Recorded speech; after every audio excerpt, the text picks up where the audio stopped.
Where do they come from, these pagans? I have never in my life seen men fight as these Northmen fight. Bonjour à tous, bienvenue sur Pagans TV. Aujourd'hui un numéro un petit peu particulier puisqu'on va débunker, on va débroussailler. Ça va être un petit peu un méta-pagan. Parce que l'actualité le veut. C'était pas forcément prévu, mais il y a eu des attaques contre la théorie hyperboréenne authentique. Des attaques qui sont venues d'Alain Benajam et puis d'Arcana. Donc on va regarder quels sont les arguments de ces gens-là de façon objective et puis on va y répondre. Et puis vous allez voir que les thèses officielles et ces arguments-là sont pas très cohérents. Et donc ensuite on va expliquer, mais ça ce sera dans un deuxième temps, peut-être même dans une deuxième vidéo, en fait les enjeux qu'il y a derrière la théorie hyperboréenne, hein, qui sont souvent des enjeux politiques, métapolitiques dans un premier temps, parce que en fait Hyperborée, le Nord, va recentrer l'Europe sur elle-même, va repolariser la France, qui est au cœur de l'Europe, et au cœur de cette politique de migration massive, d'acculturation, qui subit la politique mondialiste de plein fouet. Eh bien, comme la France pourrait être repolarisée vers le Nord, ce qui lui permettrait d'être recentrée sur elle-même, et ainsi d'arrêter d'aimanter, d'attirer, parce qu'elle est polarisée vers le sud, la France, hein. On attire des populations, on attire des migrants, on attire une culture aussi africo-orientale. Tout est tourné vers le sud et vers l'Orient, en France et en Europe. Le Nord et Hyperborée referaient prendre conscience aux Européens de leur identité pleine et entière, en se refocalisant, en se repolarisant au nord, ce qui permettrait d'arrêter les flux qui viennent du sud, par des effets bien sûr avant tout psychologiques et on va dire mentaux, mais qui sont des faits donc métapolitiques hyper importants, parce que vous allez voir, on va débunker, parce que là ce ne sera pas l'objet de cette vidéo, ce sera l'objet de la prochaine vidéo. Là, je tiens quand même à ce qu'on sépare bien le fait politique du fait purement historique et archéologique. Et c'est ce qu'on va voir dans ce numéro. Mais je vous le dis d'emblée parce que vous allez voir que en face, les critiques et la théorie officielle de l'histoire, hein, qui ne prend pas en compte Hyperborée, eh bien, elle n'est pas cohérente. Et donc, il y a fort à parier que ces incohérences sont dues à une volonté de manipulation de l'histoire à des fins politiques, à des fins de manipulation mentale en fait du peuple français et du peuple européen pour parvenir à leur fin dans leur projet mondialiste.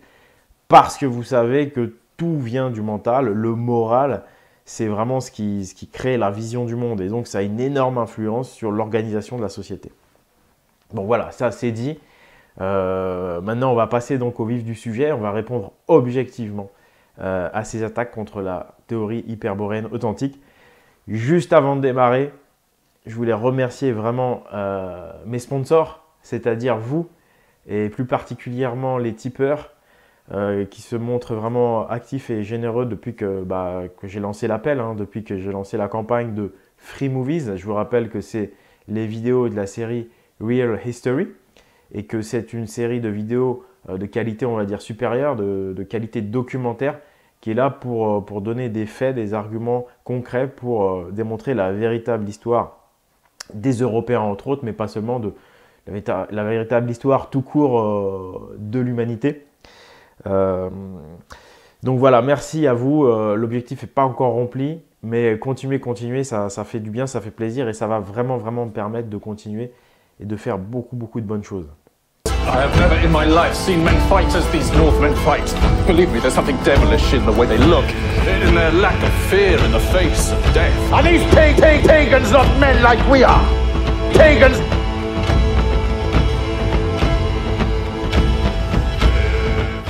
Donc, commençons ce débunkage d'Hyperborée. Donc déjà, il va être important de définir ce que j'entends par Hyperborée, ce que nous entendons par là. Hyperborée, c'est avant tout un lieu géographique qui se trouve, en fait, on définit quoi? On définit le cercle polaire. C'est-à-dire que le cercle polaire, c'est un cercle évidemment imaginaire, hein, il n'y a pas une muraille, mais c'est un cercle qui est autour du pôle à 23 degrés. Pourquoi 23 degrés? Parce que ça correspond à l'inclinaison de la Terre, de l'axe de rotation de la Terre. Et en fait, ça veut dire que vous allez avoir en hiver des jours où le soleil ne va pas se lever. Donc ça, c'est vraiment primordial à comprendre. En hiver, au pôle, si vous êtes vraiment au pôle, il y a 6 mois de nuit et ensuite 6 mois de jour. Après, bien sûr, quand vous vous décalez dans le cercle polaire, eh bien là, vous n'allez pas avoir 6 mois, vous allez avoir moins. Et donc, ce qui est relaté dans les anciens textes, c'est une nuit de 2 mois. Donc, on est vraiment, pas nécessairement en plein au pôle, mais on est vraiment dans le cercle polaire. Parce que dès que vous arrivez dans le cercle polaire, vous allez commencer à avoir 1-2 journées sans soleil en hiver. Voilà. Donc ça, c'est la première chose. Ensuite, c'est quand? Eh bien, on parle, l'Hyperborée authentique est détruite en 8500 avant Jésus-Christ. C'est-à-dire, Hyperborée est détruite il y a 10 500 ans, c'est-à-dire au moment du grand déluge, qui est relaté à peu près partout, par Platon, on entend tout le temps Platon, mais il n'y a pas que lui, dans beaucoup de textes sacrés anciens, on entend parler de ce fameux déluge. Ça aussi, c'est très important. Donc, avant 8500, il y avait de la vie dans cette zone en Arctique, au nord Arctique. Ensuite, qui était là-bas? Eh bien, des Européens, des Blancs. Dans le Veda, ils les appellent les Aryens. Bref, il y avait peut-être aussi d'autres peuples, hein, mais en tous les cas, il y avait des Blancs. Quelles sont nos sources, et peut-être bien tous les Européens, puisque justement, vous allez voir, par rapport aux sources qui nous racontent cette origine polaire, on va commencer par la tradition orale. La tradition orale, c'est la culture de la transmission. C'est dans la culture païenne et ça a duré pendant des millénaires. Donc depuis cette date reculée de 8500 jusqu'à aujourd'hui encore, il y a des transmissions non interrompues. Et ça, c'est fantastique. Il y a des gens qui ont continué à se transmettre de père en fils, de mère en fille, ces connaissances à l'oral. Et on retrouve des traditions orales donc, qui remontent à Hyperborée et donc qui parlent de l'origine polaire de cette transmission et donc de cette lignée. On en trouve en Roumanie, en Europe de l'Est, hein, chez les Slaves. Sur les tablettes de Sinaïa, une gravure pourrait le confirmer. Elles mettent en évidence une scène où des hommes font face à des géants. Sur leur bouclier, un symbole significatif nous indique qu'ils seraient originaires d'Hyperborée, un continent légendaire. Une ancienne carte de Gérard Mercator datant de 1595 localise la patrie originelle de ces Hyperboréens dans les régions reculées du pôle Nord. Selon d'anciens textes, ces terres n'étaient pas à cette époque recouvertes par les glaces. Les légendes, les chroniques anciennes disent que la première civilisation qui a existé s'appelle Hyperborée. Hyperborée était située au niveau des pôles. Et ce peuple hyperboréen, s'il a existé bien sûr au sens propre, est descendu donc vers le sud. Homère prétend également que la Nouvelle Borée était située en Thracie et que l'Hyperborée était située au nord de la Thracie, là où vivaient les Daces. On en trouve dans des traditions nordiques normandes, donc de France, mais d'origine viking. Et on en trouve également dans des traditions orales purement gauloises, dans le Berry. Vous savez, les berrichons. Bon, voilà, ça, c'est 3 traditions orales avec lesquelles j'ai une connexion. Il y en a peut-être d'autres. Mais donc là, c'est 3... Enfin, on est sur toute l'Europe, le Nord, l'Est, l'Occident, et tous remontent à cette origine polaire. Donc c'est ce qui fait dire... Enfin, c'est le premier facteur qui me fait dire que ça concerne a priori tous les Européens. Mais c'est également écrit dans des textes. Et c'est ça, évidemment, le plus lourd et le plus concret, si on vous pose la question. Première chose à répondre, c'est le Veda hindou. Voilà. Dans les textes sacrés du Veda, en Inde, qui sont, et ça c'est très important à savoir aussi, qui sont les textes sacrés les plus anciens au monde. C'est-à-dire qu'il n'y a aucun autre texte sacré intelligible et compréhensible, écrit avec des caractères qu'on comprend. C'est-à-dire que c'est la langue sanscrite, c'est du sanskrit. Et donc, on comprend sans aucun problème, contrairement aux hiéroglyphes égyptiens ou aux hiéroglyphes, enfin à l'écriture cunéiforme des tablettes sumériennes qui sont en fait, qui ne sont que des interprétations en fait. Hein, c'est que des interprétations, il n'y a rien de sûr par rapport à ces traductions. Alors que sur les sanscrits des tablettes, pardon, justement, sur les écrits, pardon, hindous, on est sûr. Et qu'est-ce qui est relaté? Il est relaté l'origine polaire de cette tradition, et la tradition du Veda, et que les peuples donc européens, enfin ça c'est René Guénon qui le dit, c'est Tilak l'hindou qui le dit, cette tradition et le peuple européen viendrait donc de cette zone polaire. Donc le Veda hindou, René Guénon, Julius Evola, Fabre d'Olivet qui bon, a vérifié, je crois qu'il est peut-être même catholique, André Savoret, donc un chrétien, j'en ai déjà parlé, c'est quand même des très grands auteurs. Hein, et René Guénon a beaucoup de renommée, il est difficilement critiquable, il est très connu dans la dissidence. Donc voilà, vous avez un auteur à donner, vous donnez René Guénon. Ensuite, on a bien sûr la mythologie grecque qui nous parle d'Apollon, qui est Apollon l'hyperboréen, donc l'un des dieux principaux de la mythologie grecque, est un hyperboréen. On nous dit qu'il y retourne tous les hivers. Dans la mythologie grecque, on parle des hyperboréens comme des gens qui ont beaucoup de connaissances, donc des gens très instruits. Donc il y a bien une connexion directe entre la Grèce et Hyperborée par l'entremise d'Apollon.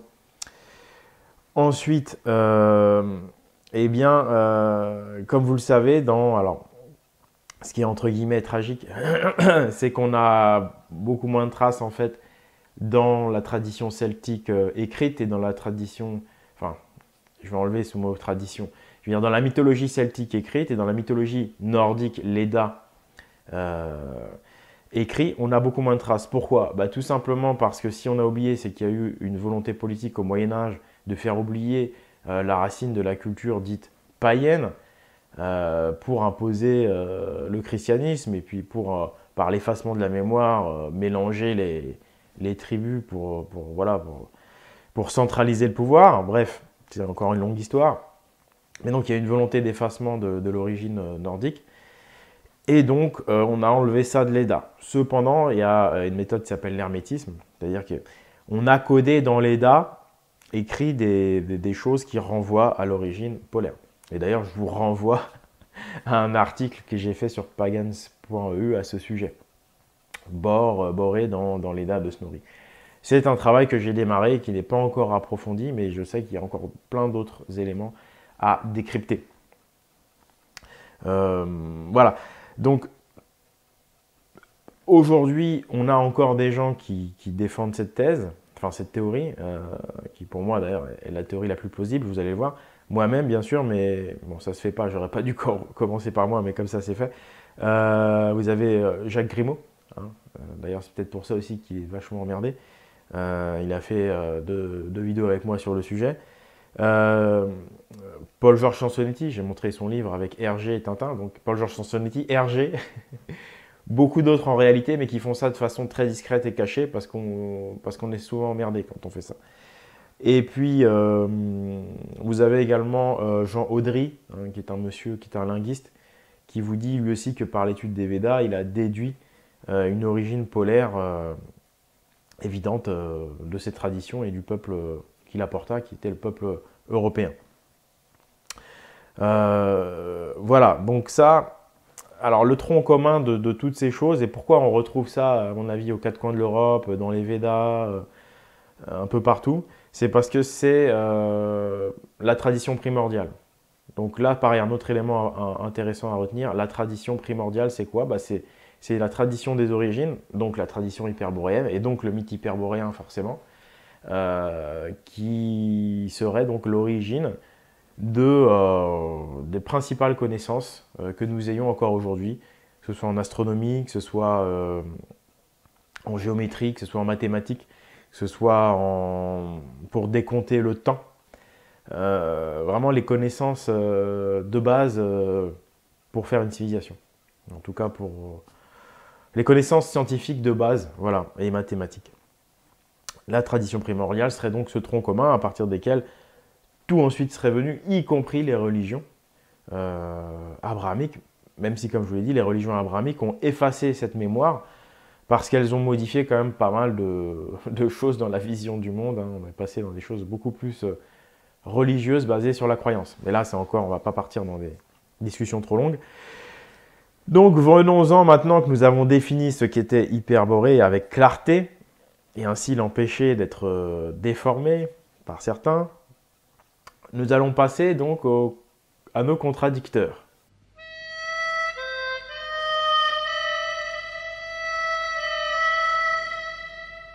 Donc le premier, c'est Monsieur Benajam. Le voici, écoutons-le. C'est combien de temps ces périodes elles sont à peu près? La dernière glaciation dite de Würm, elle a duré 40 000 ans. 40 000 ans? Ouais. Ah d'accord, c'est pas des petites périodes 40 000 ans, tu croyais. Ah ouais, ça veut dire pendant 40 000 ans, il fait froid, et ensuite 40 000 ans, il fait chaud. Il fait chaud. Voilà. Et là, on est dans quoi, là? Ah là, on est dans le chaud. On est dans le chaud, là, en ce moment. Mais on va, normalement, on est à la fin du cycle. Non, parce que la dernière glaciation de Würm s'est terminée il y a moins 10 000. Ah bah on a le temps alors, on a 30 000 ans encore. Oh, bon, c'est pas la peine d'acheter des anoraks, les mecs. On sera plus là. On sera plus là. Alors, Monsieur Benajam, en fait, nous parle de la glaciation de Würm. Il nous parle de cycles de glaciation qui dureraient 40 000 ans. Alors là, déjà, il faudrait se mettre d'accord parce que la glaciation de Würm, un coup c'est 40 000 ans, un coup c'est 100 000 ans. Regardez. Bon, alors depuis que la planète existe, tantôt il fait chaud, tantôt il fait froid. Mais pour être un peu plus précis, depuis 2 millions d'années, nous sommes dans une ère glaciaire. Une ère glaciaire, c'est constitué de périodes glaciaires qui durent 100 000 ans et de périodes interglaciaires qui durent 10 000 ans. Nous, aujourd'hui, on est à la fin d'une période interglaciaire. 10% de la surface du globe sont recouverts par des glaciers. Et l'Europe a les contours qu'on lui connaît. Donc vous voyez que déjà, c'est pas très clair. Hein. Un coup, c'est 100 000 ans de glaciation, puis 10 000 ans de période chaude, puis 100 000 ans de glaciation. Là, maintenant, ils sont sur 40 000 ans de glaciation et 40 000 ans de période chaude. Donc, il faudrait savoir, j'ai envie de dire. Sauf que ce n'est pas, pour moi, ce n'est pas la réalité. Pour moi, c'est un mensonge. Hein. Déjà, on a vu l'incohérence directe. Puisque le cycle solaire, le cycle du Soleil, le Soleil, il fait des tours comme ça. C'est-à-dire qu'il tourne autour d'un axe. Il tourne autour de son axe, hein, comme la Terre, elle, tourne autour du Soleil en un an. Le Soleil tourne en 25 000 ans. Voilà, ça c'est purement astronomique. Vous pouvez même le vérifier vous-même quasiment. On voit en fait que le Soleil, tous les 72 ans, à l'équinoxe de printemps, se décale d'1 degré. Bon, c'est vrai qu'il faut quand même du temps pour le voir, mais il y a un tour qui est fait par le Soleil de 25 000 ans. Donc ce cycle-là est majeur. On a vu les différences qu'il y a entre l'été et l'hiver dans le cycle de la Terre. Et bien pour le Soleil, il y a évidemment également des différences. Donc le cycle, c'est 25 000 ans. À chaque moitié de cycle, vous voyez, quand on monte, on redescend, les moitiés de cycle, il se passe des grands changements. Et c'est ce qui correspond, comme par hasard, aux anciens textes, le Veda, tous les anciens mythes, les anciens textes nous parlent de catastrophes plutôt tous les 12 000 ans. Voilà. Donc c'est lié à ce cycle et donc des glaciations qui pourraient survenir plutôt de cet ordre-là, plutôt que tous les 40 000 ans. Mais c'est toujours passé à l'argument le plus lourd. L'argument le plus lourd, qui démontre que ce que dit M. Benajam est faux. La carcasse d'une femelle mammouth a été retrouvée dans un état de conservation exceptionnel. Une expédition russe a fait cette découverte dans le sol gelé d'un îlot de l'océan Arctique. Lorsque la glace a été percée sous le ventre de la bête, c'est bien du sang qui aurait coulé, du sang de 10 000 ans d'âge, retrouvé liquide par moins 10 degrés. Donc la dernière glaciation ne peut avoir démarré qu'après 10 000 avant Jésus-Christ. Moi qui vous dis qu'il y a 10 500 ans, 11 000 ans, il y avait de la végétation. Vous allez me dire, mais non, Benajam, là, il nous dit que c'était glacé depuis 40 000 ans et tout. C'est faux. C'est faux. Déjà, parce qu'il y a eu... L'argument essentiel, c'est qu'il y a eu des mammouths, en fait, c'est ces fameux mammouths qu'on a retrouvés en nombre, parce qu'on n'en a pas retrouvé qu'un. Comme ce sont des sortes d'éléphants poilus. C'est ça un mammouth, c'est un éléphant poilu qui ne vit que dans des climats tempérés avec de la verdure. Et il ne peut pas vivre dans des environnements froids. Eh bien, ça démontre que dans la zone arctique, il y avait un climat tempéré il y a 10 500 ans. Voilà, et des cas comme ça, il y en a eu des tas et des tas. Ce n'est pas le premier ni le dernier mammouth qu'on retrouve, qui est daté entre 10 et 12 000 ans. Et donc ça c'est un argument archéologique indéboulonnable. C'est indéboulonnable. Voilà, là on a carrément retrouvé du sang, donc il n'y a pas à discuter. Donc la théorie de la glaciation de Wurm, ce que nous dit M. Benajam, ne tient pas une seule seconde. Ne tient pas une seule seconde, puisque la zone arctique était dégelée il y a 11 000 ans. Donc on arrête de nous faire croire qu'on nous parle tantôt de glaciation de Wurm, de Drias, de nous dire que voilà, c'était gelé pendant 20, 30, 100 000 ans et que donc la civilisation a forcément démarré lentement à la déglaciation il y a 8 à 10 000 ans. Non, il y a 11 000 ans, il y avait de la végétation au pôle. Donc ces théories sur les glaciations de Wurm, qui sont des théories dogmatiques, c'est purement dogmatique, bah, tout ça, c'est faux. Voilà, c'est démontré. Alors on nous dit souvent à nous, donnez-nous des artefacts archéologiques. Bah, en voilà un d'artefacts archéologiques, et même plusieurs. Ces éléphants poilus, ces mammouths qu'on a retrouvés glacés, ces sortes de sucettes à la viande poilue, hein, appelez-les comme vous voulez, c'est l'argument ultime pour démontrer que la théorie officielle est fausse et qu'il y avait de la vie au pôle il y a 11 000 ans, ce qui corrobore parfaitement avec notre théorie. Ensuite, on va rigoler un petit peu là, regardez. Alors là, c'est les rennes. Là. Alors là, on voit les rennes. Alors, donc, cette civilisation-là, elle existe encore. C'est les fameux, tu dis, les Lapons, les Inuits. Enfin, les Inuits sont plus au nord. Hein. Ouais. Ceux qui vivent sur le Renne. Ils vivent sur le Renne. D'accord. Hein, les Lapons, alors, petite précision, les Lapons, ce sont des habitants, donc on en retrouve en Finlande, en Norvège, c'est ça, et qui ressemblent qu'on appelle le Finnmark. Voilà, physiquement, ils ont l'air d'asiatiques qui ressemblent à des... Non, c'est des Blancs. Donc là, il est en train de nous travailler sur les Lapons, qui est un peuple qui vit par les rennes, voilà, et qui existe encore aujourd'hui en Laponie, et la Laponie se trouve dans une zone polaire. Donc qu'est-ce qu'il nous prépare là? Il va quand même pas oser. Ce que j'ai vu de ces Lapons, c'est que justement les Européens, entre guillemets, les Vikings, ceux qu'on connaît plus blonds aux yeux bleus, en remontant justement de Scandinavie, ont chassé ces populations et c'est pour ça qu'elles se retrouvent au nord. Parce que justement, plus elles ont avancé, c'est vrai ou pas? On va aller voir la suite. Ah bah, voilà. On va aller voir, on va t'expliquer pourquoi.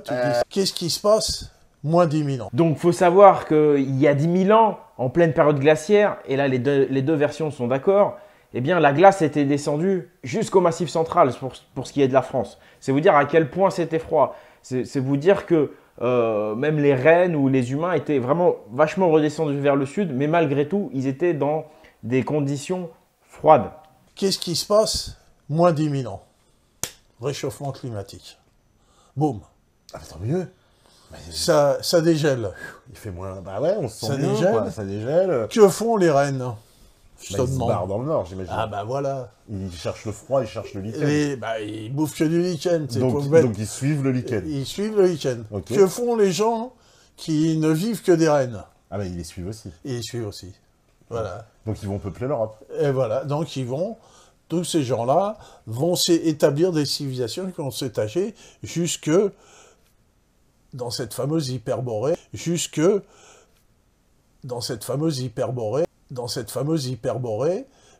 bord du cercle arctique. Alors ça j'adore. C'est où il n'y a que là que les rennes peuvent bouffer, et qu'il n'y a que là que les mecs qui bouffent des rennes peuvent bouffer.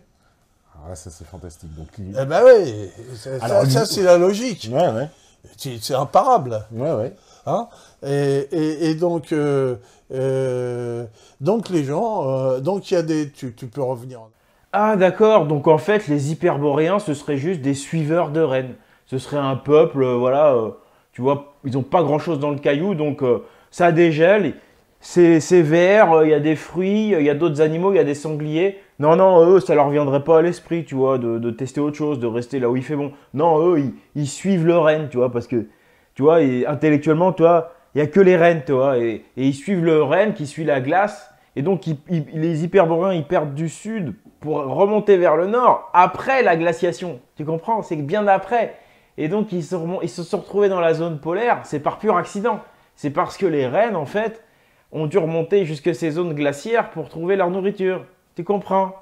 Les hyperboréens, c'est des lapons, c'est des suiveurs de rennes, des abrutis, tu comprends? Alors ça j'adore. C'est où il n'y a que là que les rennes peuvent bouffer, et qu'il n'y a que là que les mecs qui bouffent des rennes peuvent bouffer. Ah, ça c'est fantastique. Donc, Eh ben oui, ça c'est la logique. Ouais, ouais. C'est imparable. Ouais, ouais. Hein, et donc les gens... Quand on sait que les hyperboréens ont laissé des traces dans toutes les civilisations du monde, qui sont relatées à chaque fois comme des gens avec une grande science, une grande intelligence, on se fout quand même de nous là. Voilà, on ne veut surtout pas nous dire la vérité, c'est-à-dire qu'il y avait des mammouths. Parce qu'à aucun moment Benajam ne parle de ces fameux mammouths, donc ce qui prouve bien la volonté de nuire, la volonté malhonnête. Enfin, Monsieur Benajam n'est peut-être pas malhonnête, mais en tous les cas, il est incompétent s'il ne parle pas de ces mammouths-là. Finalement, Benajam ne fait que nous raconter que l'histoire officielle.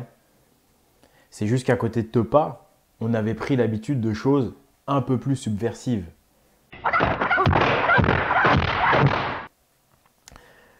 Ensuite, on va passer au deuxième contradicteur, qui est Arcana. Alors lui, Arcana, il est plus subtil, hein, il a plus d'expérience. Enfin, je pense qu'il a quand même un peu plus de bagages. Et lui, il va attaquer sur Blavatsky.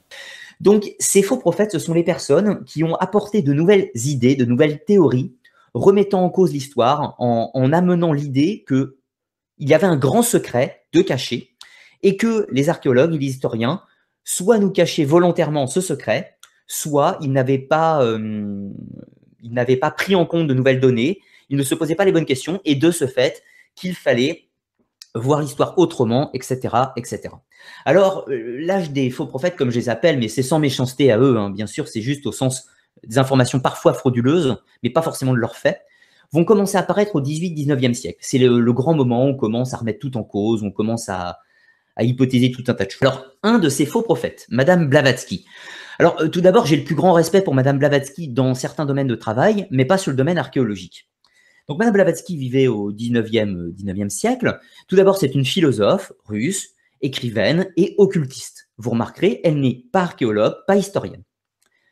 Elle a écrit son livre le plus connu, c'est La doctrine secrète, et c'est la fondatrice d'un courant de pensée philosophique qui s'appelle la théosophie. J'ai une émission qui sort en juillet sur le sujet, donc vous pourrez découvrir un petit peu le personnage en juillet, en l'occurrence. Alors, Madame Blavatsky, elle a dit des choses intéressantes sur un point de vue mystique et tout ce qu'on veut. Le problème, c'est qu'en archéologie, elle a dit pas mal de bêtises, comme un grand secret qu'on nous cache, à savoir que dans les races de l'humanité, notre race actuelle s'appelait la race aryenne. Ça donnera des choses particulièrement atroces dans des sociétés allemandes du début XXe siècle, mais ce n'est pas le sujet de la vidéo. Elle prétendait que dans des temps très anciens, avant le déluge, vivait la race des Atlantes, que dans des temps plus anciens encore, c'est-à-dire genre 100 000 ans avant Jésus-Christ, vivaient les Lémuriens et le royaume de Mu, que dans des temps plus anciens encore, dans des temps complètement immémoriaux, vivaient les Hyperboréens, et que dans des temps complètement infinis, vivait une race polaire, une race d'hommes translucides, mystiques, etc., etc., etc. Le problème de Madame Blavatsky est relativement simple. Elle tient ces informations de ce qu'on appelle des maîtres ascensionnés. C'est-à-dire c'est des personnes qui communiqueraient soi-disant avec elle par des rêves, par des méditations, mais ces informations ne reposent pas sur des faits archéologiques. Alors, encore une fois, ça ne veut pas dire que Madame Blavatsky a tort, cela veut simplement dire que les informations qu'elle nous propose ne reposent pas sur des faits archéologiques. C'est simplement ça. C'est intéressant sur un point de vue mystique, mais sur un point de vue archéologique, on ne peut pas prendre en compte les données de Madame Blavatsky. Or, c'est depuis qu'elle a écrit ces choses que de nombreuses personnes théorisent sur ces civilisations antédiluviennes avec ces races hautement avancées immémoriales. Or, C'est depuis qu'elle a écrit ces choses que de nombreuses personnes théorisent sur ces civilisations antédiluviennes avec ces races hautement avancées immémoriales. Donc Blavatsky, ça c'est une imposture. C'est une personne, d'ailleurs, qui a priori fait partie d'une certaine communauté, si vous voyez ce que je veux dire, d'une certaine communauté qui tire ses origines des pharisiens et puis qui s'organise dans l'ombre pour influencer l'histoire, pour mettre en œuvre des projets politiques. Eh bien, là, Arcana, en fait, il nous dit que la théorie hyperboréenne, il nous dit que toutes les théories, genre Atlantide, hyperboréenne, toutes les théories un petit peu alternatives, en fait, il nous dit que ça provient du 19e siècle et essentiellement de cette dame, Helena Blavatsky. Bref, cette personne-là va raconter des grosses bêtises sur Hyperborée. Elle va nous dire que c'était, déjà, elle va nous dire que c'était il y a 100 000 ans, ou je sais plus, des centaines de milliers d'années, peut-être même des millions. Ensuite, elle va nous parler d'êtres translucides, vous voyez, enfin, on est dans le mysticisme, on est dans les trucs bizarres, un peu... Enfin, vraiment, elle nous parle de race supérieure, de race inférieure. En fait, tout est déformé. Tout est déformé, c'est une usurpation, c'est un travestissement total de la vérité. Et ça a mené en plus aux pires choses. Ça a inspiré les nazis dans leur théorie racialiste, suprémaciste. Voilà, donc ça a mené aux pires choses imaginables.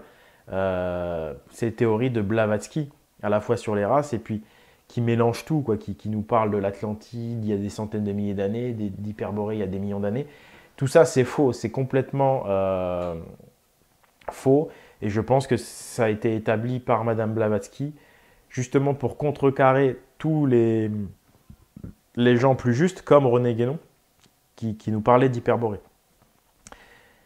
Et d'ailleurs, ce qui est amusant, c'est que bien qu'Arcana fasse l'amalgame, parce que son attaque donc, est assez vicieuse, parce qu'en fait, il fait un amalgame entre Hyperborée, les anciennes civilisations, et Blavatsky, alors qu'il sait pertinemment que René Guénon est une personne de valeur. Regardez.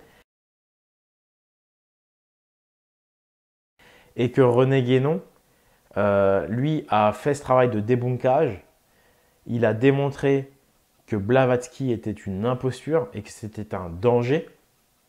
Il a même écrit un livre qui s'appelle « Le théosophisme, histoire d'une pseudo-religion » parce que Madame Blavatsky donc, a créé le théosophisme, la société théosophique, et M. Guénon dit que c'est une usurpation totale, puisque la théosophie originelle n'a rien à voir avec ce que prétend Madame Blavatsky.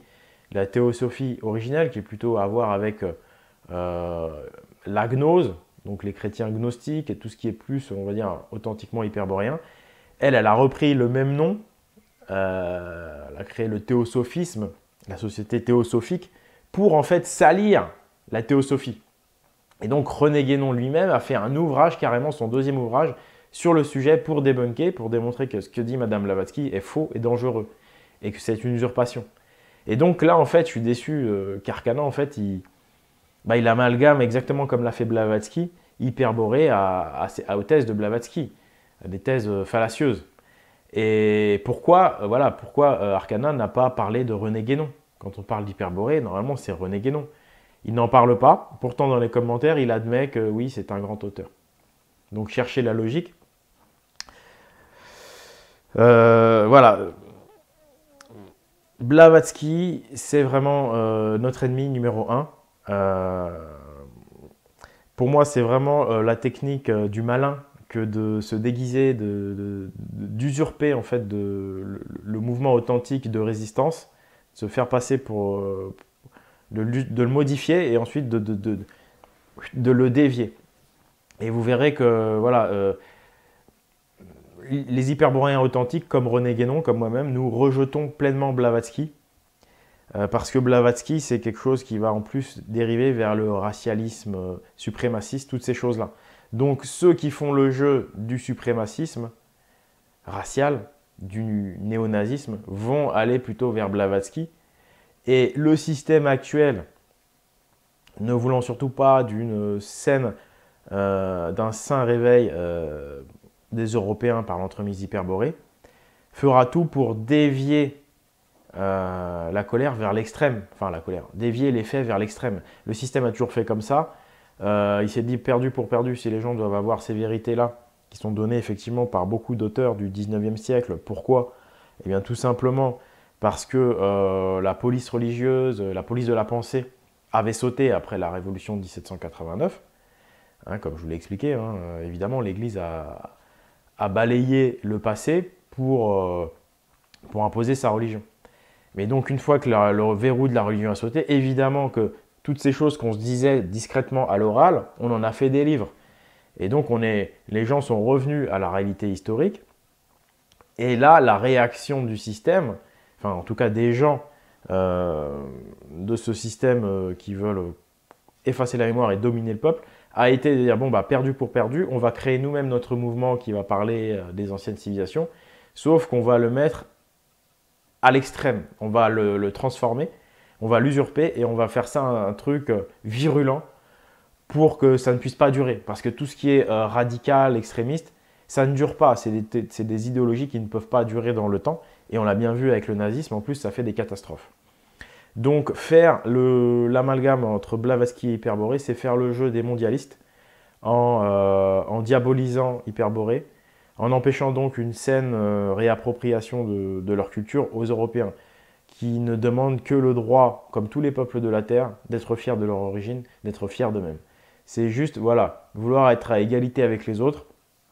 Les flux migratoires qui viennent du Sud, eux, ont le droit d'être fiers, d'être musulmans, d'être fiers d'être noirs. Nous, on n'a pas le droit. Et donc, si on nous fait croire que notre vraie culture, donc qui va être liée effectivement aux Celtes, aux Vikings, à Hyperborée, c'est Blavatsky, et ben là, on fait le jeu du système puisqu'on radicalise la chose. Donc, je suis vraiment étonné, surtout que Arcana connaît Guénon, je suis vraiment étonné qu'Arcana fasse ça. Ça fait le jeu des mondialistes et des racialistes suprémacistes. Donc, c'est pour ça qu'il faut absolument donner la parole à des gens qui revendiquent le vrai Hyperborée comme moi, pour que cet amalgame ne soit pas fait, pour ne pas faire le jeu à la fois des mondialistes et à la fois des suprémacistes racialistes. Donc c'est pour ça, moi je dis ça, je dis rien, mais là, on donne la parole, on laisse entendre une version sur Hyperborée qui est fausse et qui est dangereuse. Et ce soir, une soirée histoire avec Ludo. Bonsoir Ludo. Bien écoute, je te remercie déjà de m'avoir invité. Bonjour à tous les métanautes. Et puis encore un grand merci d'être là ce soir avec vous. Eh ben écoute, pas de souci. Alors Ludo, toi aussi tu as un pseudonyme Arcana. Ouais, alors Arcana, c'est le nom de ma chaîne et de mon blog. Voilà. Bon, de toute façon, Arcana, dans cette vidéo, il s'en est pas pris qu'à Hyperborée. Il a un peu changer d'avis sur tout ce qui est relatif au monde ancien. Alors, je dois me flageller moi-même sur des bêtises que j'ai dites il y a quelques temps, car je vous ai dit dans certaines vidéos que nous ne savions pas comment ces peuples avaient déplacé les grosses pierres et que je ne comprenais pas comment ils l'avaient fait. Et je disais que les reconstitutions modernes de déplacement avec des rondins de bois et tout un tas de choses étaient complètement farfelues. Eh bien, désolé, je ne suis plus d'accord avec ce que j'ai dit. On arrive à déplacer ces pierres. Il n'a pas... Bon bref, je ne vais pas critiquer plus que ça Arcana, mais il a changé son avis sur beaucoup de trucs. Sinon, une autre de ses attaques, mais bon, vraiment accessoire. Alors là, c'est un sophisme qu'il a fait. Il a montré la carte hyperboréenne, la carte enfin, vous savez, la fameuse carte que moi j'utilise pour faire mes miniatures, pour en fait illustrer. En prétextant, enfin en disant que oui, que cette carte est fausse et que du coup, des gens avaient cru que Hyperborée existait par rapport à ça. Mais la carte, ce n'est qu'un accessoire qui vient après. Voilà, et c'est juste pour illustrer. En plus, évidemment que cette carte n'est pas exactement Hyperborée. C'est parce que regardez bien cette carte, en bas à droite, vous voyez que la frontière entre la Terre et la mer n'est plus faite. C'est pas la réalité qu'a voulu représenter, que le mec a bien... C'est une carte symbolique. C'est une carte symbolique accessoire pour visualiser. Mais à aucun moment, moi, je me suis basé là-dessus. D'ailleurs, ceux qui regardent... si vous regardez la série Real History, vous lisez René Guénon, vous lisez la mythologie grecque qui est très ancienne. Voilà, tout ce qui est en rapport avec Hyperborée n'a rien à voir évidemment avec cette carte. Cette carte est venue après pour illustrer, voilà. Et je suis sûr même que l'auteur n'a jamais voulu prétendre que c'était exactement comme ça. C'est une carte du XVIe siècle, c'est une carte qui a une valeur simplement symbolique. Donc, dire comme il a fait que tout ce qui est archéologie ancienne, civilisation ancienne, ça vient du XIXe siècle, c'est fallacieux, puisque ça vient des Védas, qui sont les textes sacrés les plus anciens, moins 1600 avant Jésus-Christ, des traditions orales, de la mythologie grecque, de toutes les mythologies en fait. On peut prouver donc, là je suis en train de conclure, hein. Voilà, ce qu'il faut retenir, c'est que 1. La théorie officielle avec la glaciation de Würm ne tient pas. Ces cycles de 40 000 ans de chaud, 40 000 ans de froid, ou 100 000 ans de froid, 10 000 ans de chaud, ne tiennent pas. Parce qu'on a des artefacts archéologiques, messieurs, indéboulonnables, avec ces éléphants poilus, voilà, qu'on a retrouvés en zone arctique, complètement gelés. Et j'ai oublié de préciser qu'ils étaient en pleine digestion en plus. En pleine digestion. C'est-à-dire que la glaciation a été brutale. Donc il y a eu un vrai cataclysme.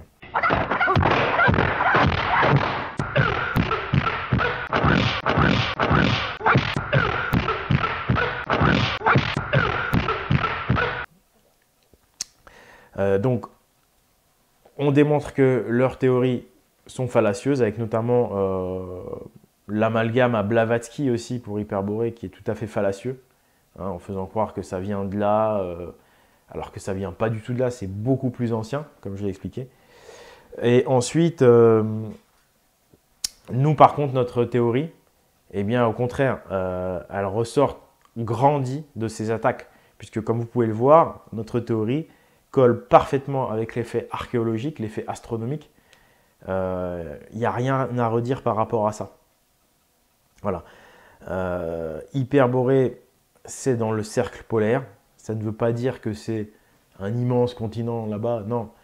Comme j'ai déjà dit, ça peut très bien être une île ou des îles dans le cercle polaire. D'ailleurs, quand on lit les Eddas, il y a 2 mois de longue nuit, ce qui veut dire que la latitude est entre 70 et 80 degrés, quelque chose comme ça, au niveau latitude. Donc on n'est pas au pôle, même si on en est proche évidemment. Et donc, nous, on est renforcé par l'archéologie quand elle est authentique, par la géologie, par l'étude des cycles astronomiques et par les études des textes sacrés les plus anciens. Donc, de cette attaque, on en ressort grandi. Voilà.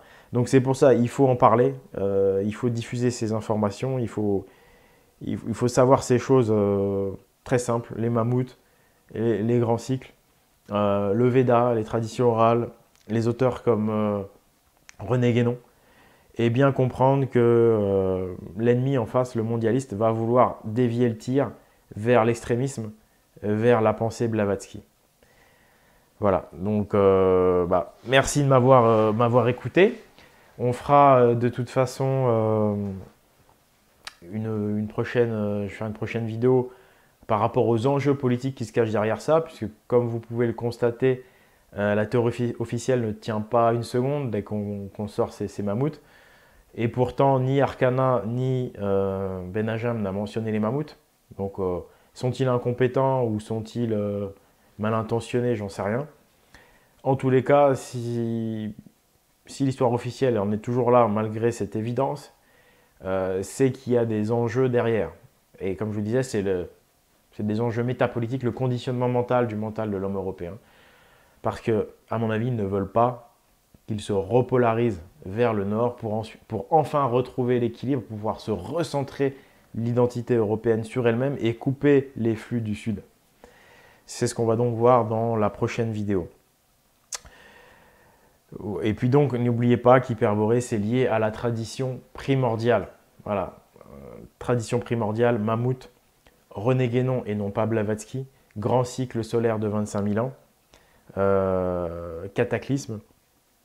Voilà les choses qui sont à retenir et qui sont des arguments qui déboulonnent les attaques de manière sèche et qui nous renforcent. Merci beaucoup. À la prochaine fois par Odin.